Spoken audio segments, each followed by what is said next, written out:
flèche.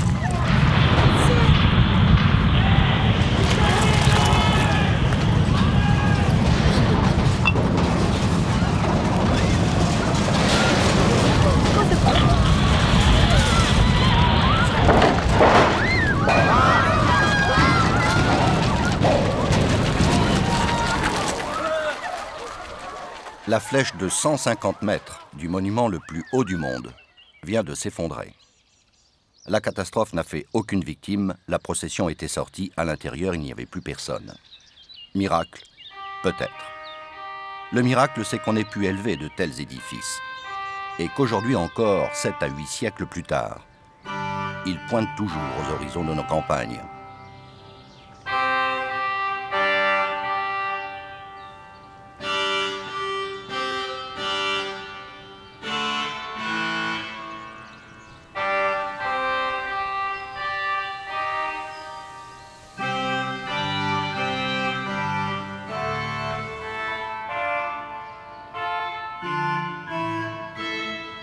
Cette extraordinaire entreprise que fut la construction des grandes cathédrales gothiques jaillit dans la région alors la plus riche d'Occident, l'Île-de-France.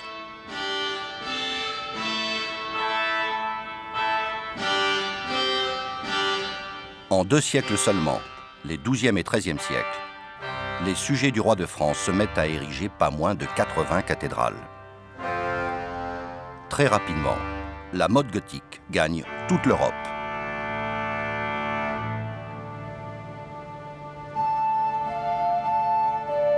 D'abord l'Angleterre, les Flandres et l'Allemagne,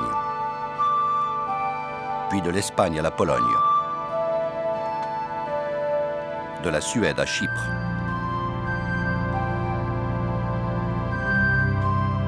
Pourquoi cette fièvre constructive?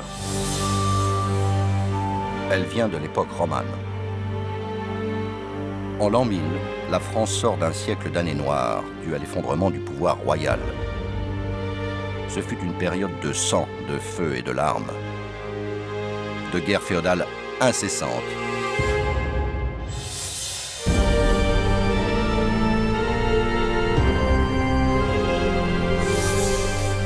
D'invasions étrangères, comme celle des Hongrois,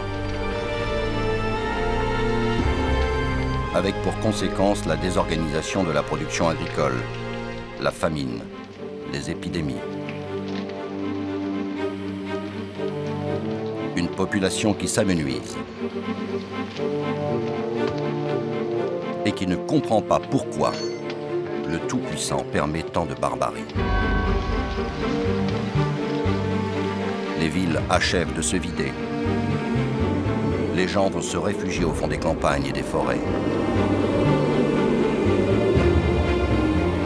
Ils y trouvent les moines. Pater et Filius et Spiritus Sanctus. L'art roman naît dans un agenouillement devant un Dieu auquel on demande miséricorde et raison d'espérer. Et des villages naissent autour des monastères. La dynastie nouvelle des Capétiens travaille au retour de la paix et de la stabilité. Les moines défrichent la forêt, bâtissent à tour de bras. Partout où il y a du bois et des carrières pour construire, de l'eau et des terres cultivables pour vivre, le paysage se cloute de prieurés et d'abbayes, par milliers.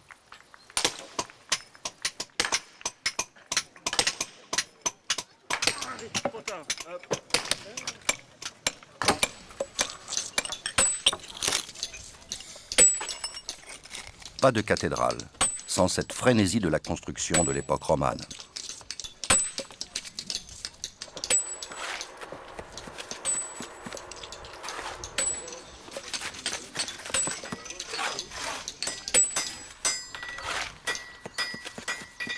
Un bénédictin, le frère Mathieu, parle du résultat dans un ancien monastère particulièrement réussi, l'abbaye de Fontenay.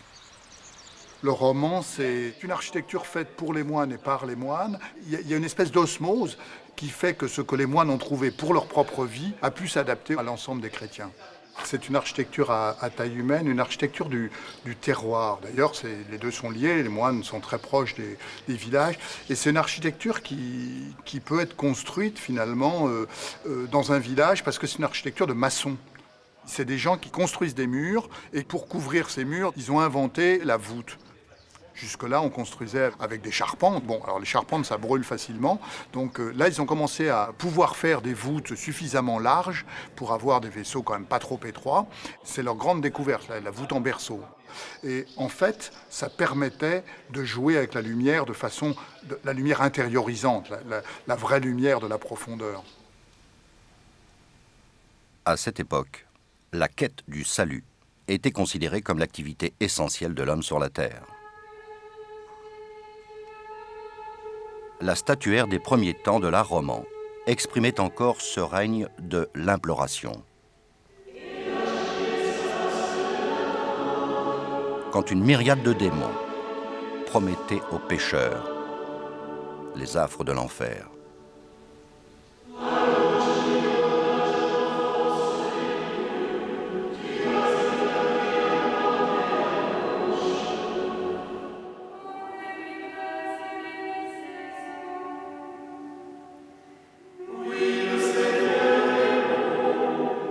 En ce XIe siècle, les prières finissent par exorciser les peurs du passé.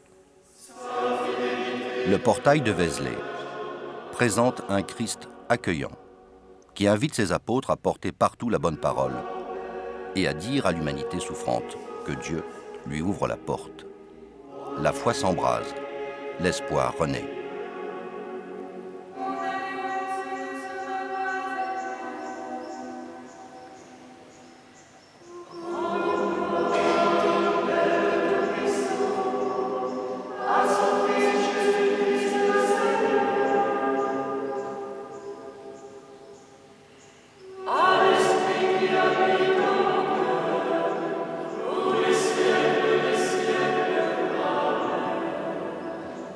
À la fin du XIe, deux événements majeurs vont changer la face du monde et permettre l'éclosion de l'ère des cathédrales.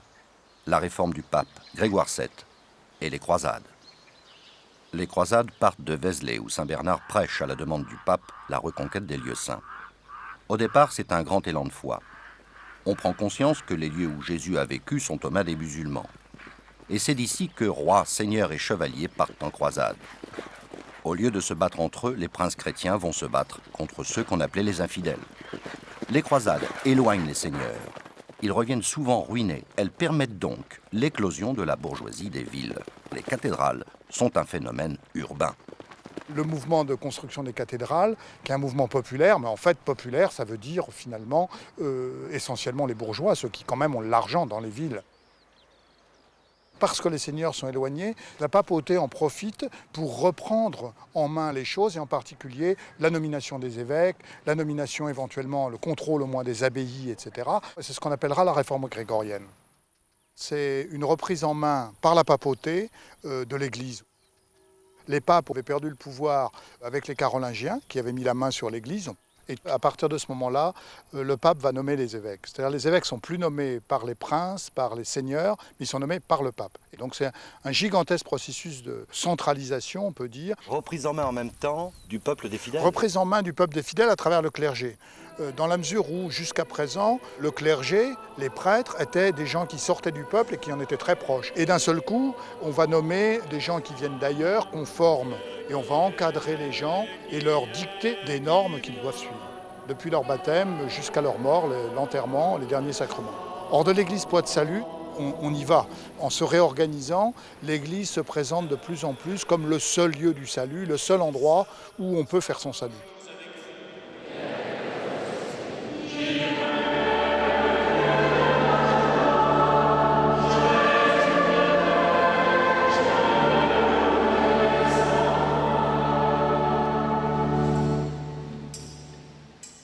Maintenant qu'il est nommé par le pape, l'évêque, il a l'aura, on peut dire, spirituelle du pape, et donc il va pouvoir imposer davantage son pouvoir sur les gens.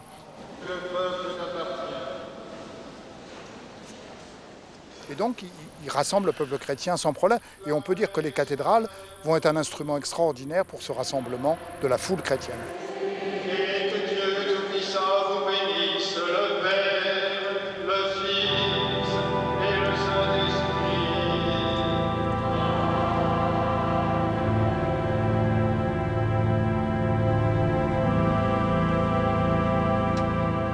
naissance des grandes cathédrales gothiques a lieu ici, dans l'abbaye de Saint-Denis, près de Paris, où sont enterrés les rois de France. Elle a pour père abbé un moine bénédictin qui s'appelle Suger. Suger est d'origine modeste. On a dit qu'il était fils de serf. Un trait de son caractère explique en partie son œuvre. Il adore les pierres précieuses. Et il s'évertue à rassembler tout ce que le royaume possède comme pierreries pour en orner les objets du culte. Suger est devenu le premier conseiller du roi, l'équivalent d'un premier ministre. Il en servira 2. Et quand le roi est absent du royaume pour aller en croisade, il est en même temps le régent. C'est un homme puissant et il est craint.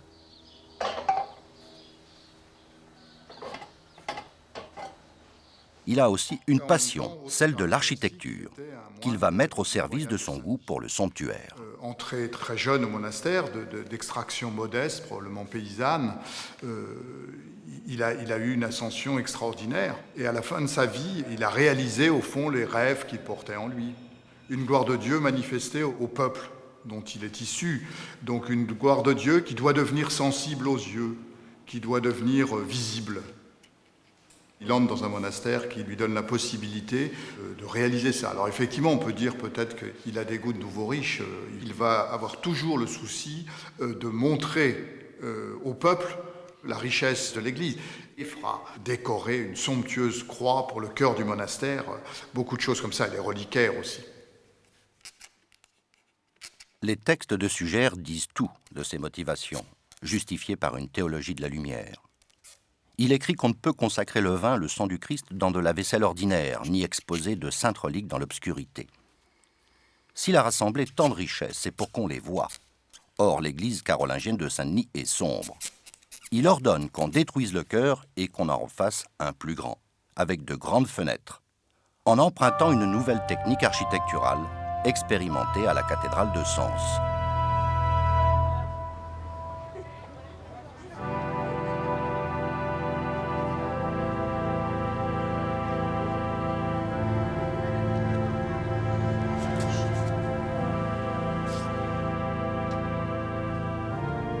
Pose de la première pierre du nouveau chœur. Suger a invité princes et prélats à la cérémonie et il les appelle à financer sa construction.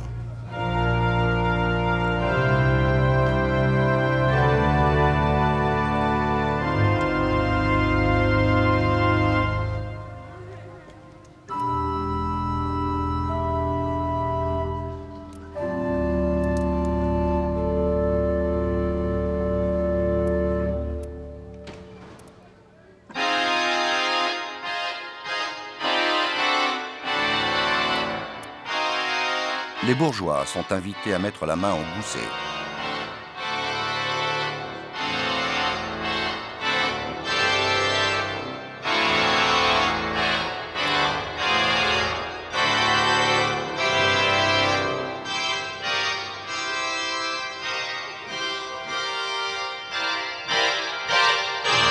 Quelques années plus tard,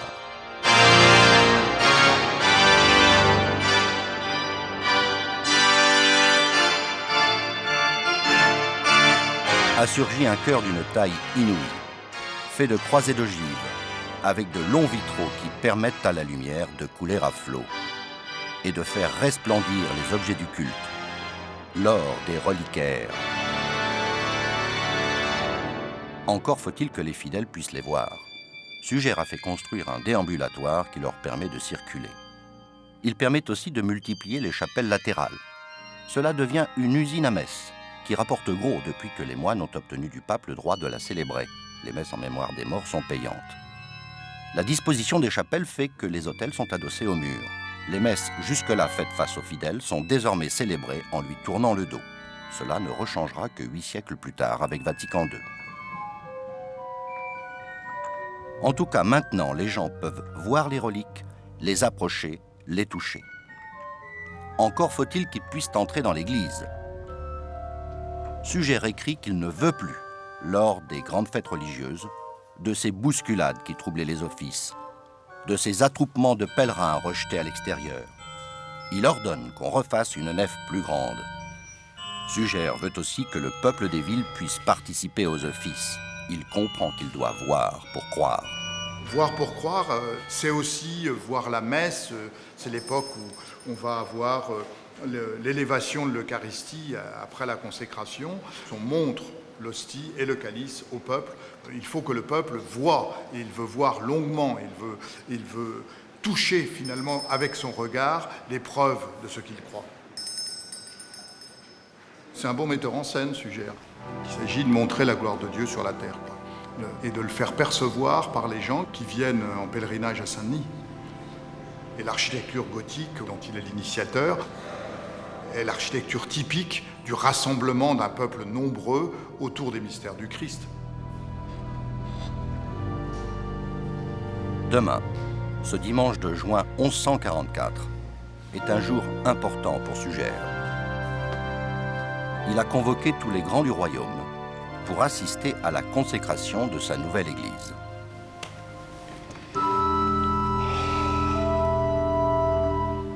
Cette journée grandiose est le vrai point de départ de l'élan du gothique.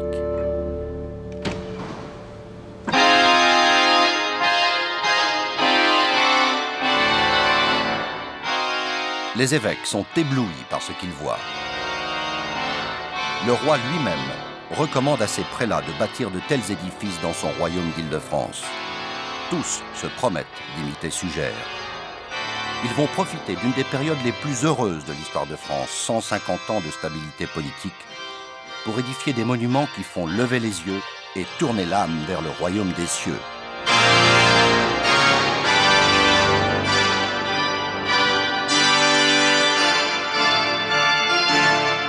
Une cathédrale va sortir de terre tous les 5 à 10 ans.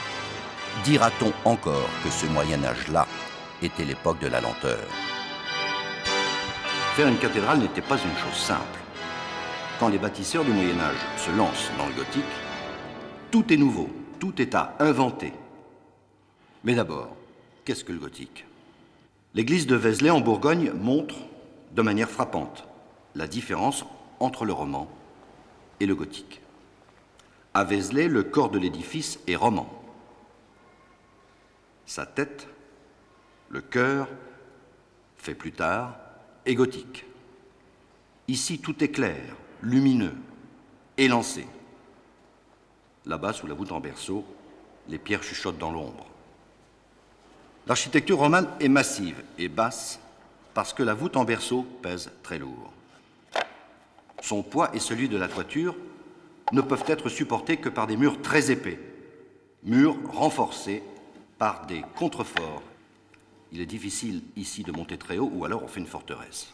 Et puisque les murs sont porteurs tout du long, on ne peut pas y percer de grandes fenêtres, d'où l'obscurité intérieure. Dans le gothique, au contraire, on peut monter et percer les murs de grandes fenêtres. Pourquoi? Voyez cette forêt de piliers, cet alignement de pattes d'insectes, de colonnes qui, proportionnellement à la taille du bâtiment, ne sont pas plus grosses qu'un crayon de bois.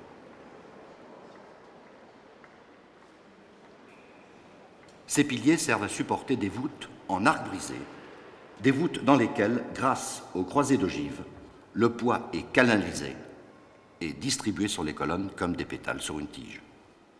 Si les piliers sont faits avec une pierre solide, on peut monter l'édifice très haut. Seule compte la solidarité de l'ossature, boulonnée au sommet par les clés de voûte. Les piliers se chargent de tenir l'ensemble. Dans le gothique, les murs ne sont plus que des voiles, des rideaux de remplissage. On peut ainsi les percer d'autant de vitraux que l'on veut. Parfois, il n'y a plus de mur du tout, comme ici à Beauvais. Et là-haut, la voûte est comme une fine peau de pierre tendue sur les arcs de la croisée d'ogives. Le squelette de la ruine de Ourscan dans l'Oise donne une illustration parfaite de ce qu'est la structure d'un monument gothique. Elle est tout à fait comparable à l'ossature des monuments en fer du XIXe, aux halles de Baltard ou à la Tour Eiffel. À partir de ce milieu du XIIe siècle, tout va très vite. Chaque innovation présentée dans une cathédrale en cours de construction est aussitôt repérée, reprise et améliorée dans la suivante. Suivons donc, chronologiquement, le chemin de cet envol vers la légèreté.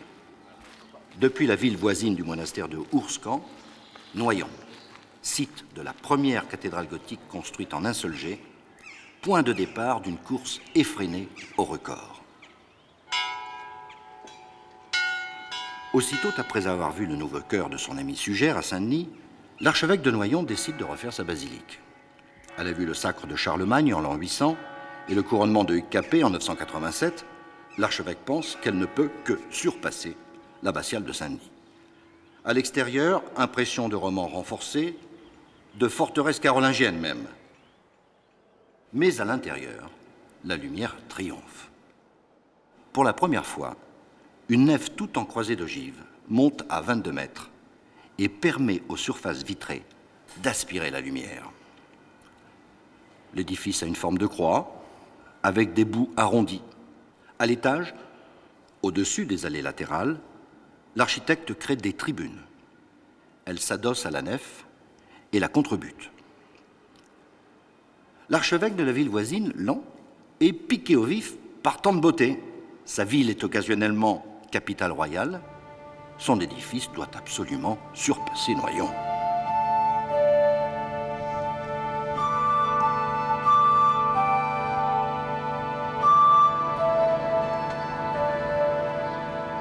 La cathédrale de Laon sera donc plus grande et destinée à être coiffée de pas moins de 7 flèches.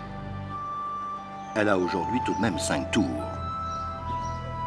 L'architecte y invente des porches accueillants, profonds et ouverts comme des coquillages. Il crée la rosace. Il fait en sorte que l'édifice soit encore plus clair, sous une nef plus haute qu'à Noyon.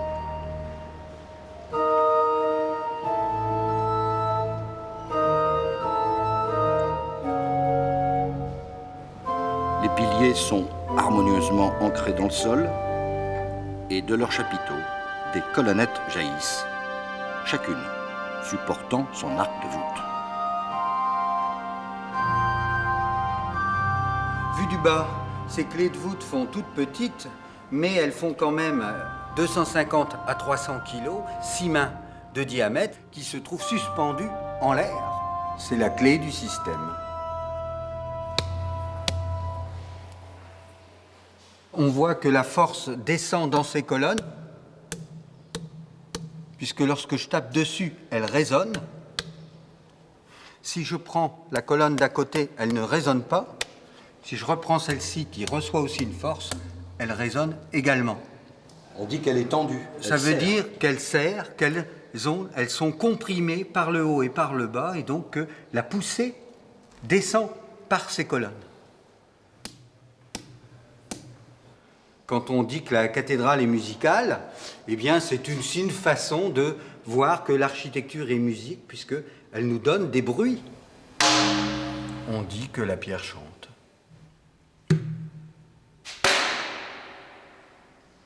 Elle est purement décorative, elle ne sert à rien. Ici, on a la colonne qui résonne le plus fort de toute la cathédrale. Elle a été posée pour avertir les chanoines du début de l'office. Ça sert de cloche, un peu comme les tam-tams des Africains.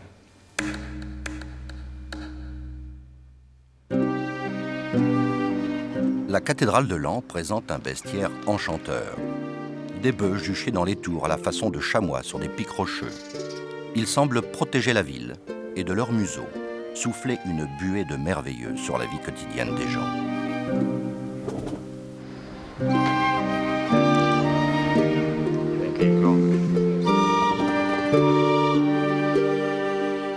L'homme du Moyen-Âge est un écologiste avant la lettre. Toute la création participe à la gloire de Dieu. Abélard dit « Demandez aux animaux, aux plantes, qui vous a créé ?» et ils vous diront « C'est Dieu ». Les bœufs de Laon, c'est un hommage des hommes, des Lanois, vis-à-vis des bêtes qui ont peiné autant que les hommes pour monter toutes les pierres sur cette colline qui a plus de 100 mètres de dénivelé.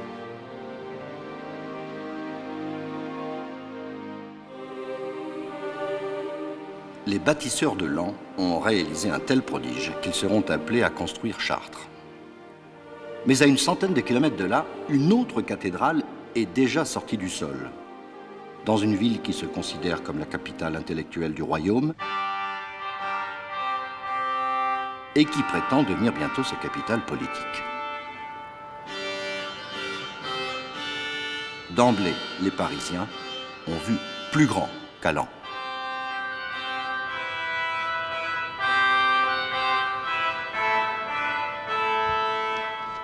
Notre-Dame de Paris peut être fière de son architecte. La voûte fait un bond à 35 mètres au lieu de 24 mètres à Laon. Mais un phénomène nouveau se présente ici. Comment tenir, comment contenir une nef aussi haute? Depuis l'Antiquité, les monuments n'avaient affaire qu'à des forces purement verticales. Plus on allait haut, plus on grossissait les colonnes. Le sommet, c'est le temple de Karnak en Égypte. En fait, on ne pouvait pas dépasser une certaine hauteur parce qu'à partir d'une certaine hauteur, les poussées deviennent obliques. Et donc, le pilier se casserait par le milieu. Alors, comment l'architecte de Paris règle-t-il le problème? Comme un noyon élan, il contrebute la nef avec des tribunes. La tribune sert de contrefort.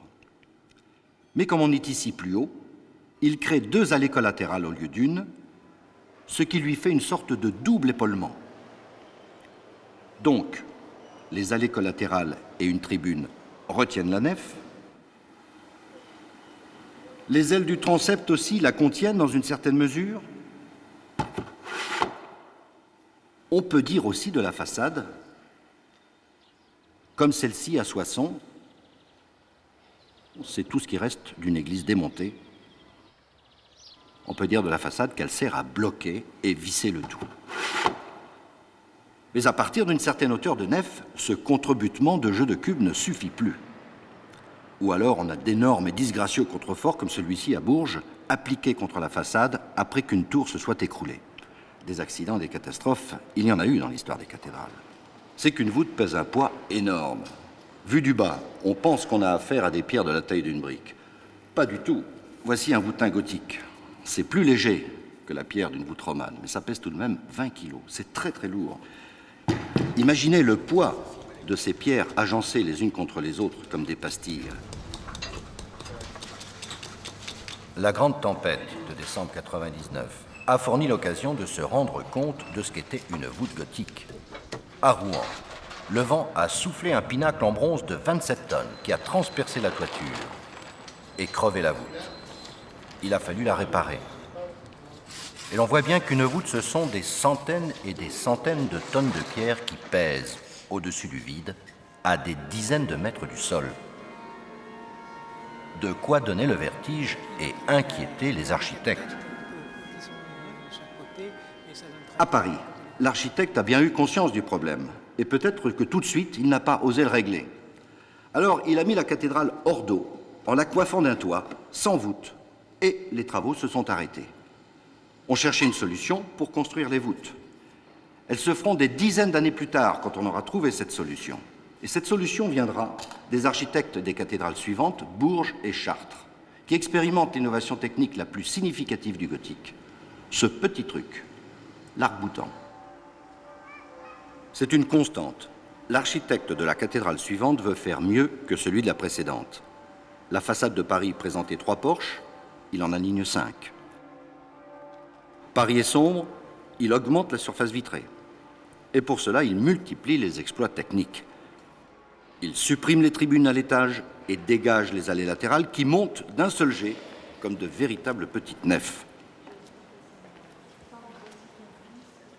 Il dresse une nef centrale encore plus large et plus haute qu'à Paris, 38 mètres au lieu de 35.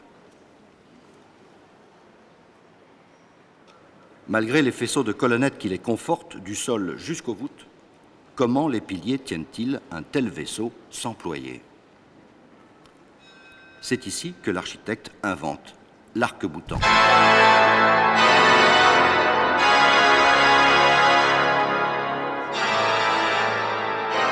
Il transforme la nef en 1000 pattes. Comme la coque d'un navire en cale sèche est retenue par des béquilles, l'architecte de Bourges enserre cette coque renversée qu'est une nef d'un alignement d'étais qui contrebute les piliers précisément là où ils reçoivent les poussées des voûtes. Exactement là où le pilier céderait à cause des pressions obliques exercée par la voûte. En effet, comment s'effectue la circulation des forces dans la structure? Tant qu'il n'y a pas de voûte, la pression générale, celle exercée par la toiture, est plutôt verticale. Quand la voûte apparaît, elle exerce une pression latérale qui, normalement, devrait écarter ou faire sauter le haut du pilier. Sauf si on oppose à cette force une force contraire, c'est le rôle de l'arc-boutant. Il recueille les pressions latérales, elle les dirige vers ce pilier, dit pilier de culée, elles s'y écoulent et y redeviennent verticales. Prévoit-on que la poussée des nefs sera encore trop forte? On double les arcs-boutants en hauteur et, si nécessaire, en longueur. On retient la première culée par d'autres arcs-boutants qui s'appuient eux-mêmes sur une deuxième culée. Les pressions latérales sont ainsi rejetées, canalisées, dirigées vers le bas. En fait, en théorie tout du moins, elles sont annulées. Entre l'arc-boutant qui joue le rôle d'une tête de bélier et la pression de la croisée d'ogive, les forces sont égales à 0. C'est un peu ce qui se passe dans une partie de bras de fer. Quand les adversaires opposent la même résistance, les forces s'annulent. Pour assurer la bonne tenue des culées, l'architecte les leste de pinacles. En pesant de leur masse sur les piliers de culées, les pinacles les rendent plus résistants, d'où ces forêts de pinacles qui pointent autour des grandes cathédrales. Dans une grande cathédrale, rien n'est purement décoratif, tout sert à quelque chose. Tous les éléments concourent à l'équilibre de l'ensemble, tout se contribue, tout est solidaire. Enlever un élément et tout peut s'écrouler comme dans un château de cartes.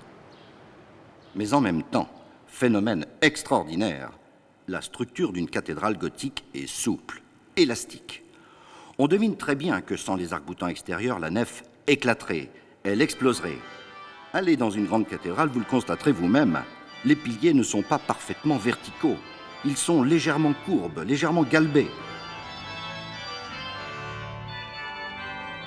Ces tuyaux d'orgue sont verticaux, le pilier s'en écarte légèrement, il monte de biais. Le haut de la nef prend la forme d'un bulbe d'oignon, comme s'il était gonflé d'air. Une preuve éclatante de cette souplesse de la structure, Rouen, bombardée en 1944.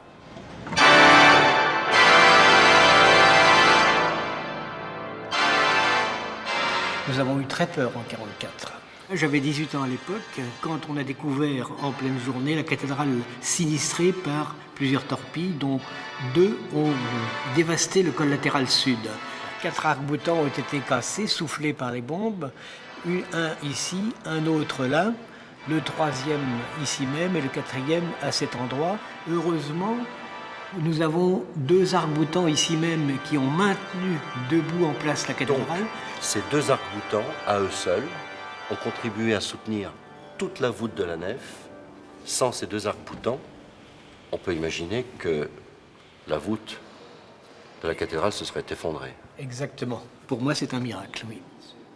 Si miracle il y a, il est technique. Les piliers sud ont plié de 70 cm, et pourtant le squelette de l'édifice les a retenus. Les joints entre les pierres des piliers se sont écrasés pour absorber millimètre par millimètre ces 70 cm de gauchissement. Grâce à la qualité du mortier et de la disposition des pierres, les fissures ne se sont pas ouvertes.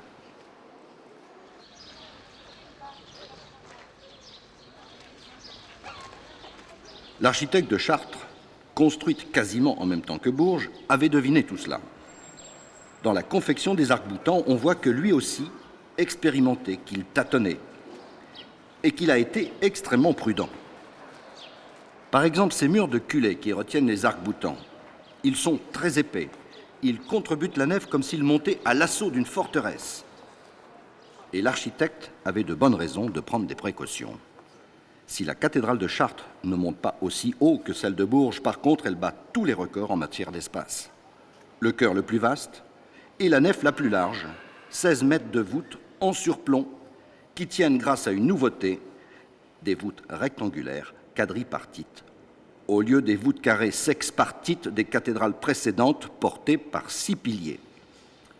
Celle de Chartres s'étire et s'allonge en se contentant de 4 piliers. Cette innovation sera reprise par les cathédrales suivantes. Mais cette coque ne tiendrait pas sans un sacré réseau d'arcs-boutants. L'architecte les multiplie. Il les arrange en faisceaux. Il cherche à les rendre plus élégants que les béquilles raides de Bourges. Il leur donne une forme arquée, il les double en les reliant par des colonnettes. Il les amincit, ce qui les rend moins coûteux en pierre.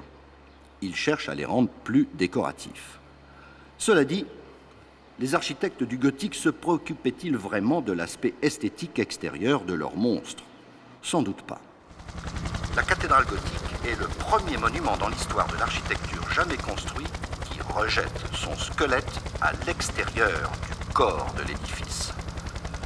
En fait, si on les regarde bien, les cathédrales ressemblent à d'énormes insectes, entre mille pattes et scarabées. Elles ont un côté usine à gaz, genre Beaubourg avant la lettre. Les concepteurs de l'époque ne se préoccupaient pas trop de l'effet bizarre que cela pouvait produire. On s'y est habitué depuis. Pour eux, la cathédrale était avant tout un monument fait pour être vu de l'intérieur. À l'extérieur, seule la façade principale comptait vraiment. Et du point de vue de l'équilibre et de l'harmonie, celle de Notre-Dame de Paris est particulièrement réussie. Nous avions abandonné Paris sans voûte. Rassuré par les résultats obtenus par ses collègues de Bourges et de Chartres, le nouvel architecte de la cathédrale de Paris peut enfin lui donner une voûte. Mais il va s'évertuer à les dépasser par la finesse de ses arcs-boutants. Le résultat, c'est ça.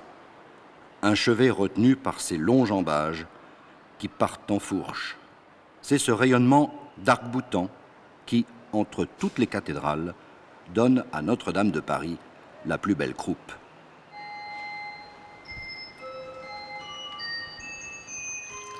L'architecte de Paris a su également utiliser au mieux l'arc-boutant pour résoudre le problème de l'évacuation des eaux de pluie.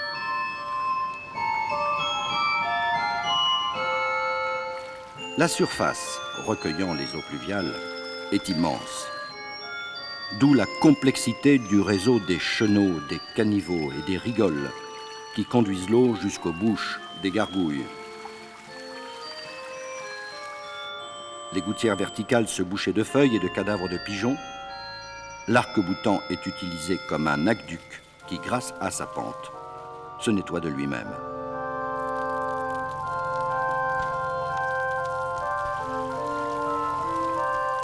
L'architecte de la cathédrale suivante pouvait-il faire plus fort?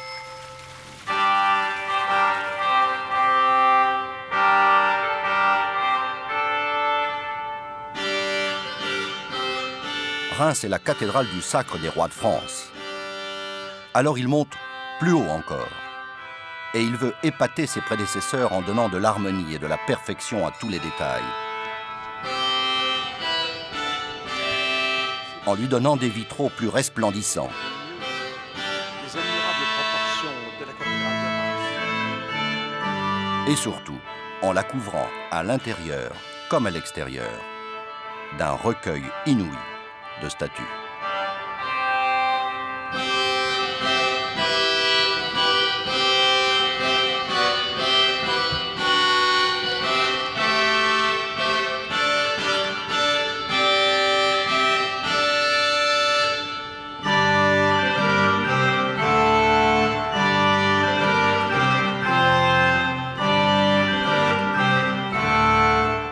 Mais Amiens survient et évince Reims.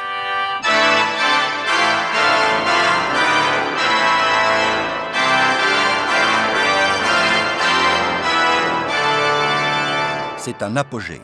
En matière de taille, de clarté et d'équilibre, le gothique ici se surpasse. Voici venue une nef inimaginable qui culmine à 42,50 m.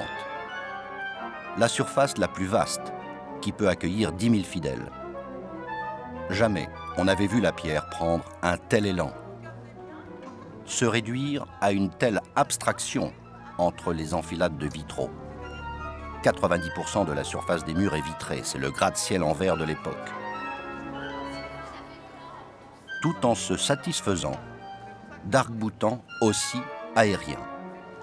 Au point de vue de la maîtrise de la pierre, on n'a jamais fait mieux. Comment ont-ils fait? Ont-ils triché? Les successeurs de l'architecte, eux, ont eu peur. Par précaution, ils ont encerclé tout l'édifice d'un chaînage, comme on encercle un tonneau de vin, avec le meilleur fer de l'époque, du fer de Tolède gros comme le poing, ancré au mur et tendu tout autour du vaisseau pour l'empêcher de vaciller.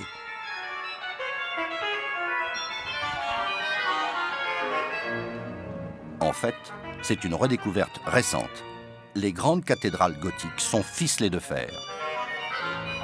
Quand on y regarde de près, on constate qu'elles sont bardées de tirants et de bandelettes sur plusieurs niveaux, à travers les vitraux, entre les colonnes, comme ici à Beauvais. Et l'on voit le chaînage qui court le long du mur Goutreau. Et maintenant, le chaînage qui court le long du triforium. C'est véritablement une coque de pierre armée de fer. Partout des tenons, des mortaises, des agrafes en fer. La ville voisine d'Amiens ne pouvait faire moins que sa rivale.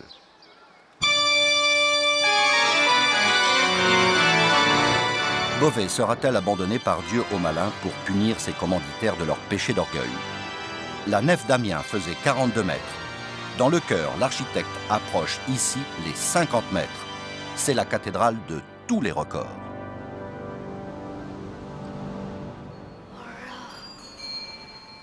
Comment ont-ils pu faire? À l'extérieur, un réseau d'arcs-boutants et de culées, d'une hauteur hallucinante, retient la voûte. Suffira-t-il? Il offre une grosse prise au vent en tout cas. Puis un jour,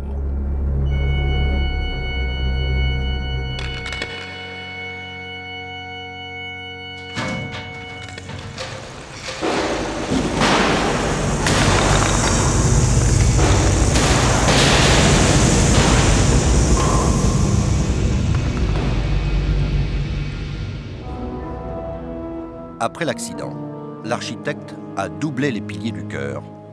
On en voit les traces.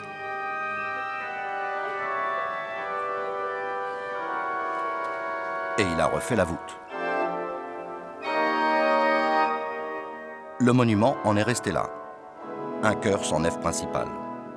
À l'extérieur, il a connecté les arcs-boutants de toute une jungle de tirants en fer.